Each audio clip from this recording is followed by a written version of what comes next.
Welcome to Haunted History Tours presents Paranormal Planet. I am your host, Kalila Smith, and this is the first episode of season 1. We are trying this, and we are finally going global. We're going to have people from all over the world visiting us and telling us about all kind of spooky things and sharing their stories with us. But tonight we're going to start off here in New Orleans, and we're going to start off with our very own tour guide, Toast, who is one of our favorite tour guides. He's been with us forever, and everybody knows and loves Toast. And Toast is here to talk to us about some very spooky stuff with these cemetery spirits. Welcome, Toast. Thank you for being a guest tonight. We're happy to have you here tonight. How are you doing? I'm doing well. Good. Thank you for joining us this evening.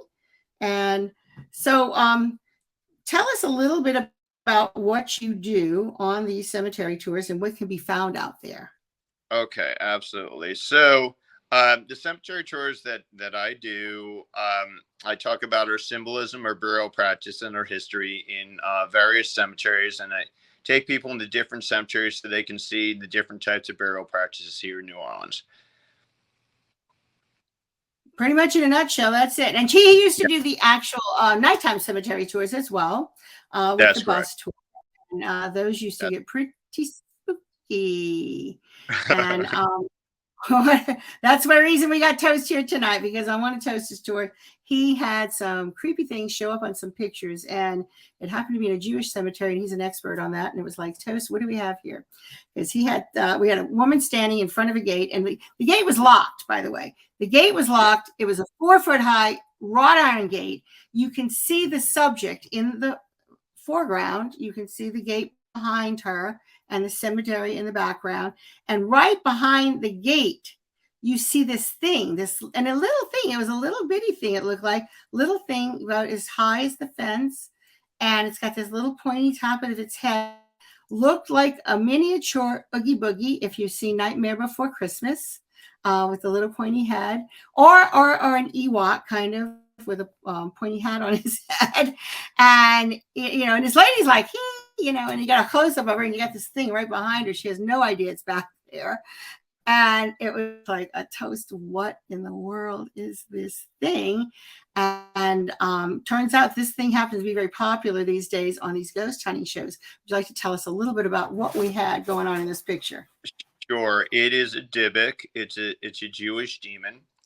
And it is a dislocated spirit of a dead person. And a Dybbuk will attach itself to somebody and will usually go away once they have achieved the unfinished business, and or they will have to be exorcised. But for the most part, they're just attaching themselves to that person to finish some unfinished business on this earth. Now, this unfinished business, does that have something to do with that person?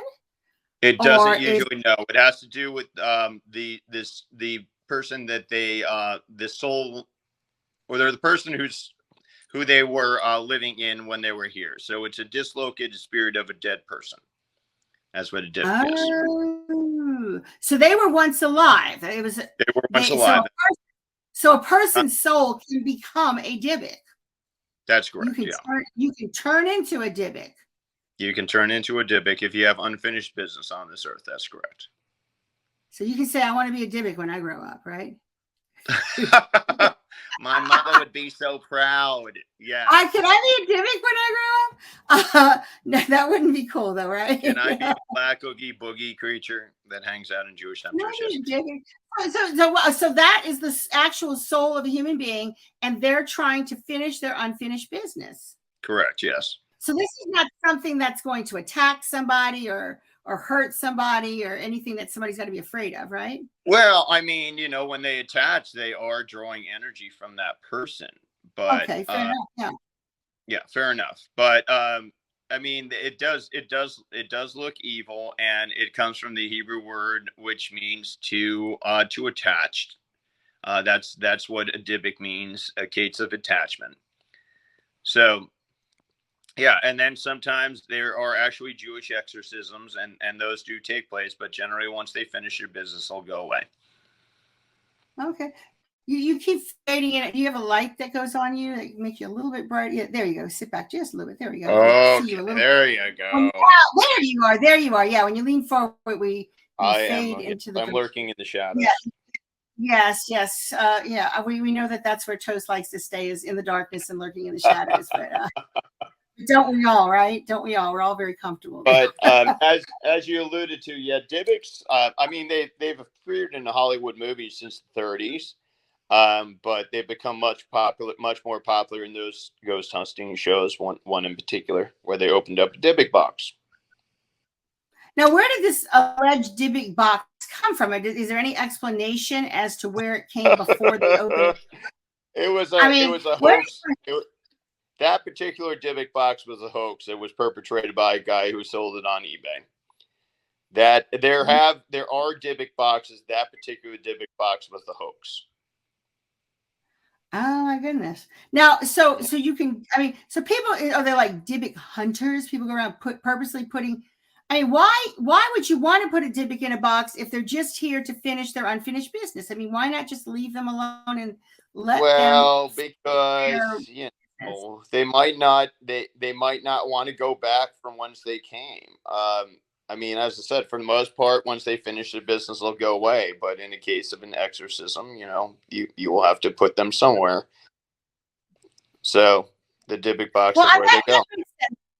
That makes sense to me because, many years ago, there was a witchcraft museum here in New Orleans, and a lot of artifacts from all over the world. A lot of the artifacts belong to Dr. Raymond Buckland, who is considered to be the father of American witchcraft. He brought the Wiccan religion from the UK to the United States in the 1960s, and he was in the coven of Gerald Gardner, who was in the coven of Aleister Crowley. So, it's a long lineage in the UK of Wicca and also high ceremony and magic.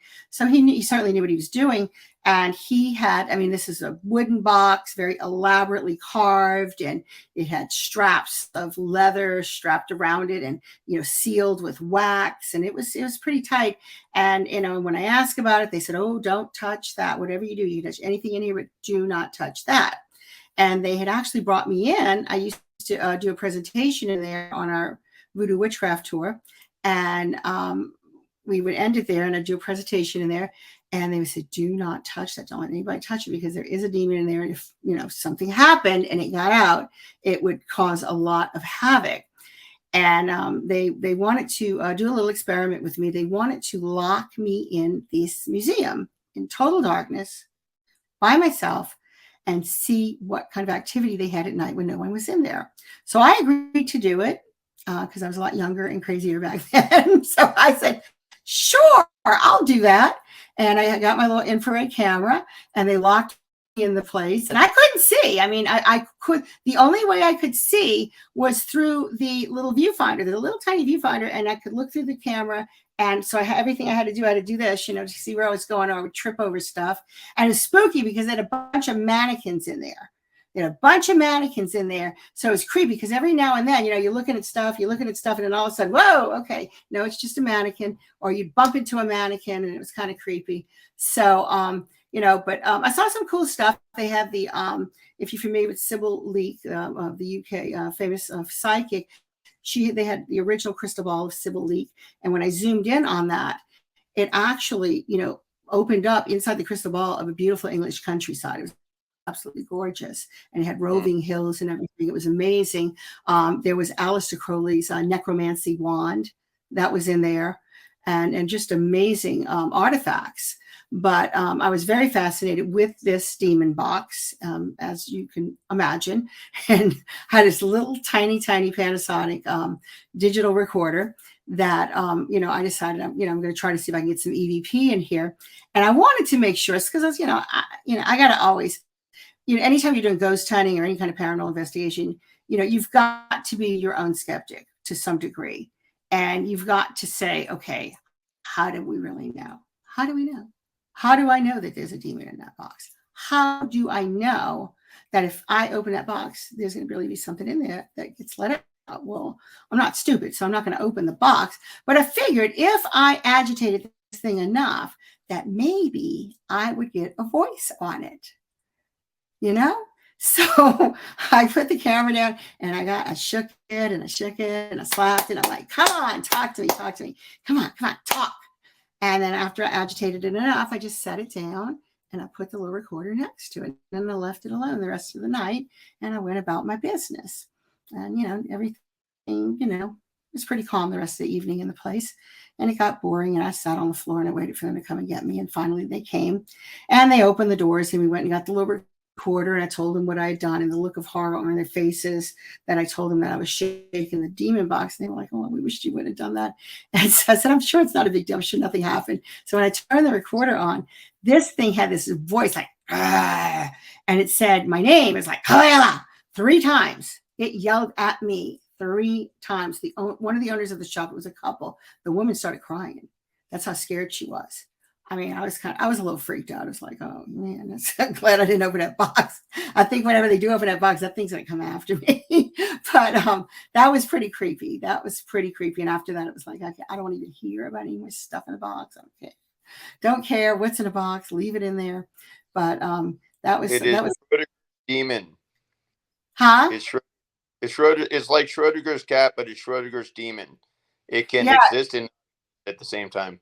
Yeah, it was pretty bizarre. So, these things do happen, but, so tell us a little bit about some of the other stuff that you've experienced. Well, so in that Jewish cemetery, and if you look at the picture that you were describing, there are 2 other demon faces on there. One has horns, and one looks like scary Halloween mask. And as you said, this one was not expecting to get that picture, and she showed it to us as soon as she got it, and we went, "Oh wow!" And she said, "Oh wow." There are places in that cemetery that I could go into being Jewish that other tour guides could not. They would feel either they hit a wall, or like something was pushing them out of there. And my almost ex-wife was actually taking a video in that cemetery, and when she watched the video back, something with her voice said she knows things she ought not to know. And as we know, demons like to mock us, and this one mocked her in her voice. There was another one of the places that we go to on that tour is the Voodoo Bridge, and it's one of the places that Marie Laveau conducted her. It's Magnolia Bridge, and one night somebody took a picture in the glass of that school. And what's interesting about that picture is that what they saw in the picture was a reflection of me wearing the shirt I had worn the night before on that tour. And the reflection was of me wearing the shirt that I had worn the night before. Oh, yeah. Wow. So there have been various times when that is bizarre, because there were some very strange pictures. Some of the ticket sellers from our ticket selling 621 St. Peter Street had taken the tour and took some pictures outside of the Charity Hospital Cemetery. And there were 4 of them. And they took a series of pictures. And in one of the pictures, the guy, Michael, there's pictures of the group. And then you see Michael down the street with his back turned as if he had walked off, but he had not walked off. Oh, I've got, and that's very, very strange. That's strange. And he swore, he's like, "I didn't leave the group. I was there."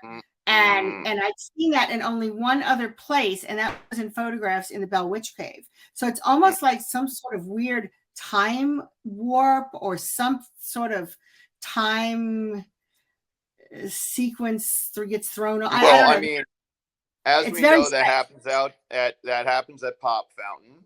There's actually a story in your book there's about supposedly a time warp at Pop's Fountain. I wrote about that years ago. At Pop Fountain.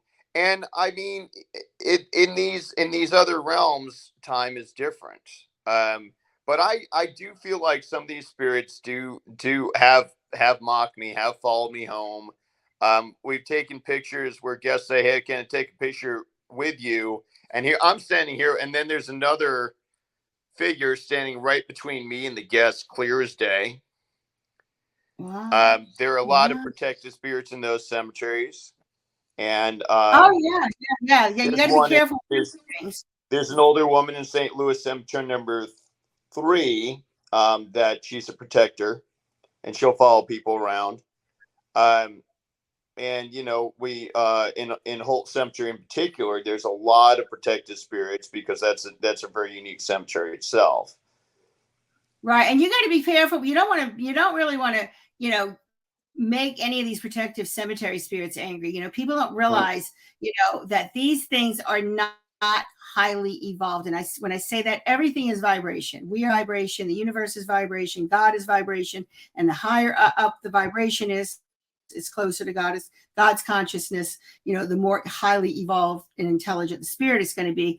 And these cemetery spirits are lower vibrational spirits. They're not very evolved spiritually. They're not very evolved mentally. They are not to be bargained with. You can't make deals with them and say, if you do this for me. And I've seen books, and I don't recall anything specific, but I have seen books where people instruct other peoples of how to do cemetery magic. Go in there, you can conjure up the dead, you conjure up the spirits, and they will do your bidding, and you can get them to do things for you. And it's like, please don't ever do that. It's a terrible thing to do, because that you don't realize these spirits are not designed for that.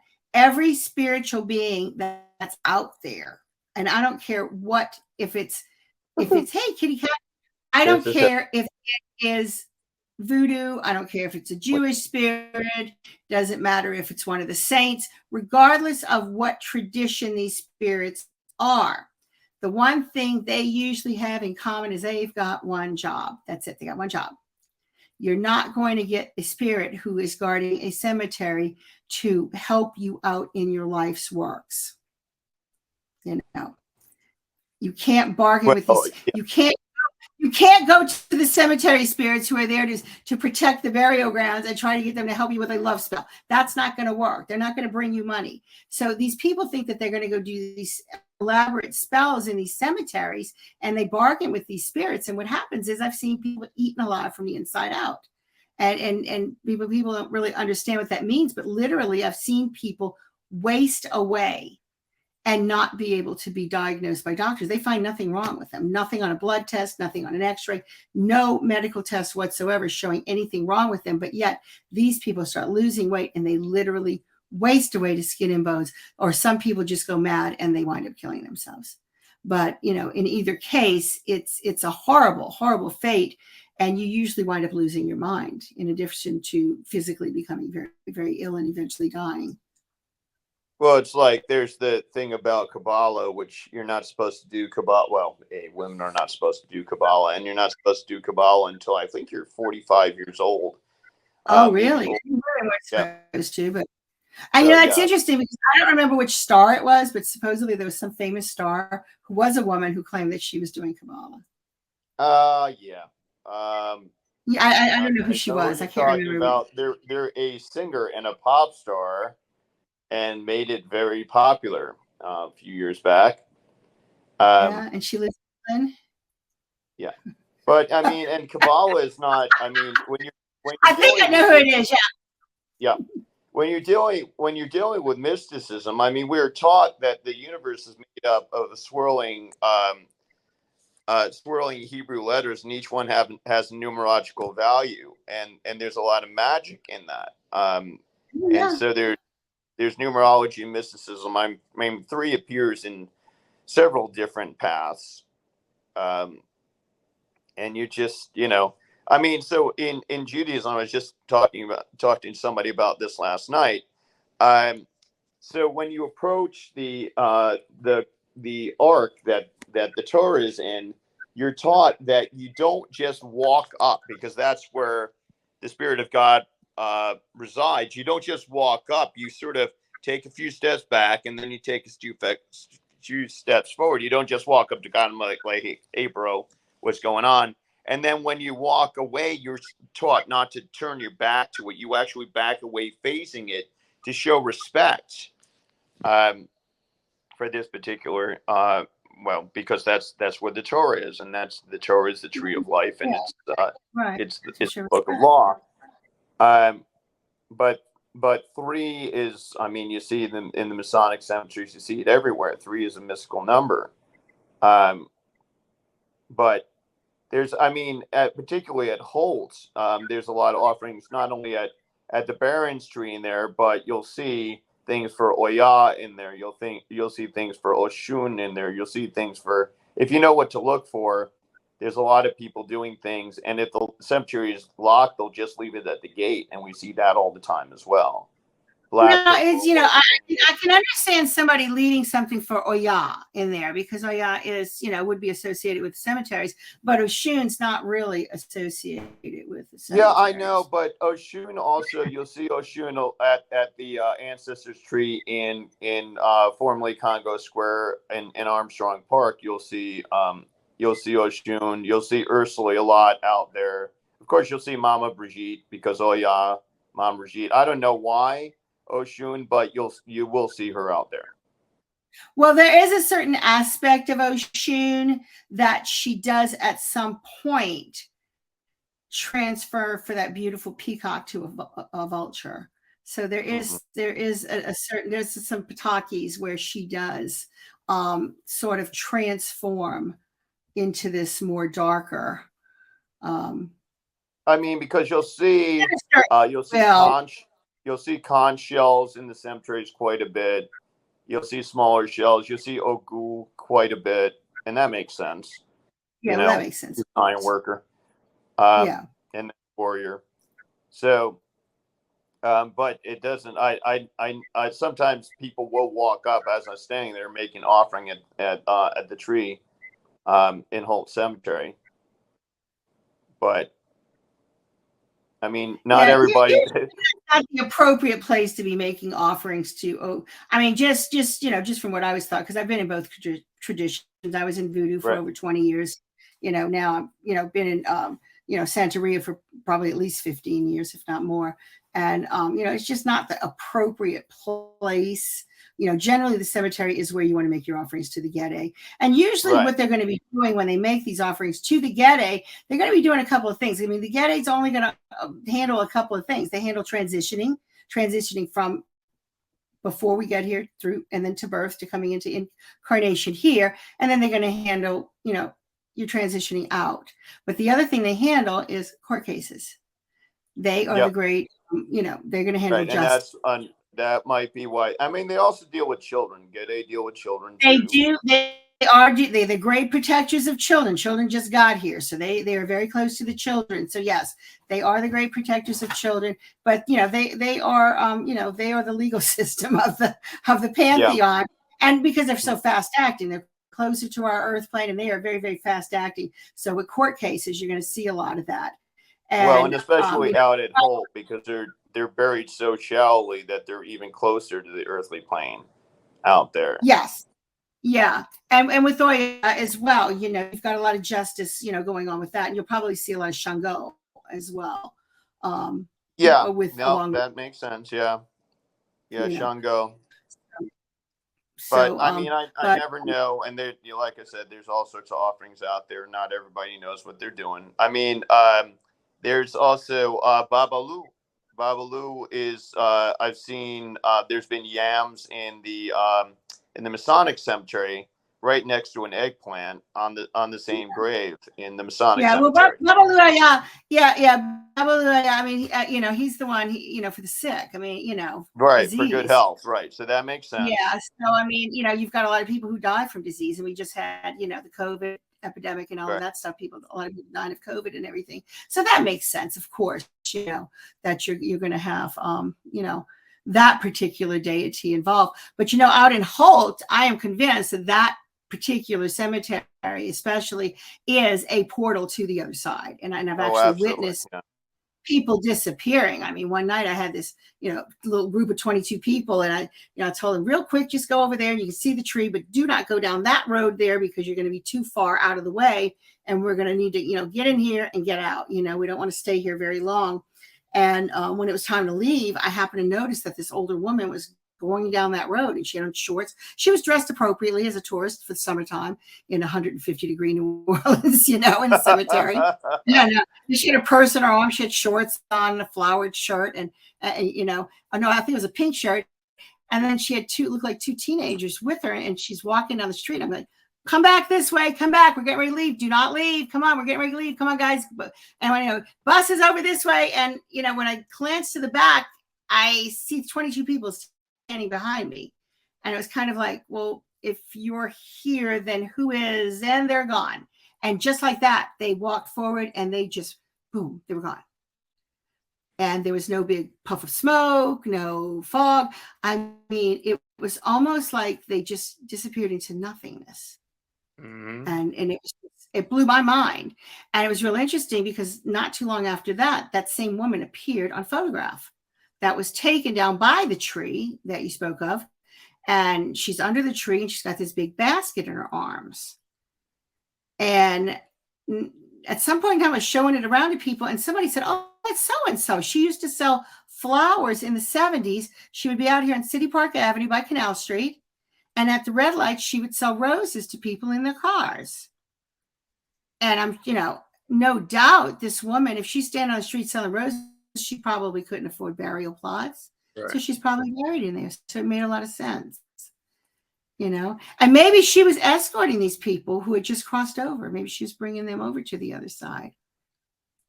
She might have been some sort of psychopomp that's, escorting people over to the other side, maybe. Who knows? Who knows?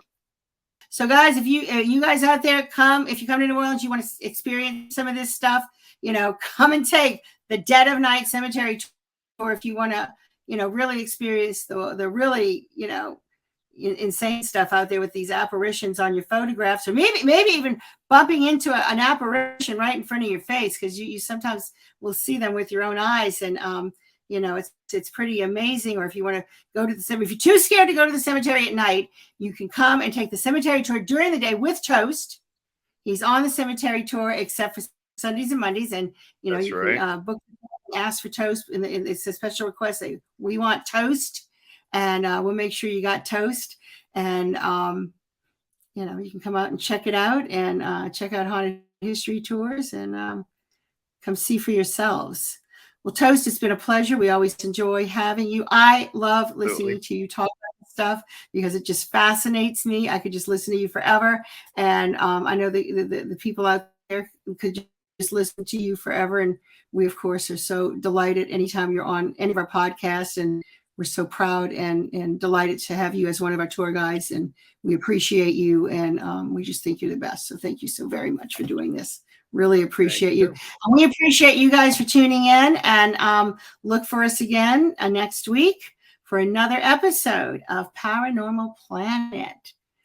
Thank you and have a wonderful night. Bye-bye.